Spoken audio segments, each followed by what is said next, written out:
Chapter 12, I Want to Be a Doctor. Ava was asked to speak at a UCLA symposium for pre- and post-transplant patients at UCLA about 2 years ago. It was there that she met Luis.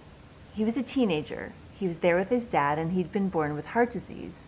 So he knew, as his family did, that the only hope of him being able to live a full life would be to receive a heart transplant. He was just graduating high school, and he wanted to be a doctor. Due to his illness, he had chosen to try pre-med courses at a community college first and see how his health progressed. Luis was a really bright young man and full of questions, and he was very interested in Ava's work with Ava's heart. So in January 2015, Laura, that amazing pediatric social worker at UCLA that we talked about earlier, asked for Ava and me to meet these two young girls at UCLA who were 9 and 13. They were both there to receive their second heart transplants, and they needed post-transplant housing.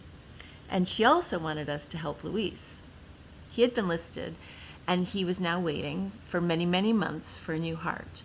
He'd been in heart failure, and he was too sick to leave the hospital. It was our understanding that although he had just turned 18, he was still allowed to stay on the pediatric floor. A very difficult part of a child's transplant journey is having to move to the adult floor and change teams, so they were avoiding that extra stress for him. Laura told us that Luis read our website all the time and that he was truly in awe of what Ava's Heart was doing and of Ava's personal journey of returning to health. It was flattering and sweet. When we arrived to visit with him, he was reading a letter posted on our Facebook page that we had written to Mrs. Obama about the loopholes in the system for transplant recipients. He was irked with the form letter that we'd received back from her and thought that we deserved more, a real letter to deal with the issues at hand. Being around this young man and listening to him, I and Ava can honestly say that he's brought tears to our eyes, the good kind, more than once. He's very eloquent, and he has a really deep understanding of life. So he had wanted to meet Ava again and thought we were just there to visit with him.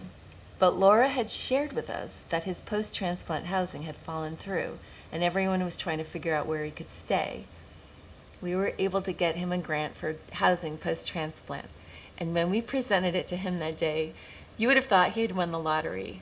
Tears welled up in his eyes. He knew this grant would increase the probability of him getting a new heart much sooner, now that his transplant team knew that he had housing near the hospital and could receive his proper aftercare. I guess in a way it was a lot like winning a lottery.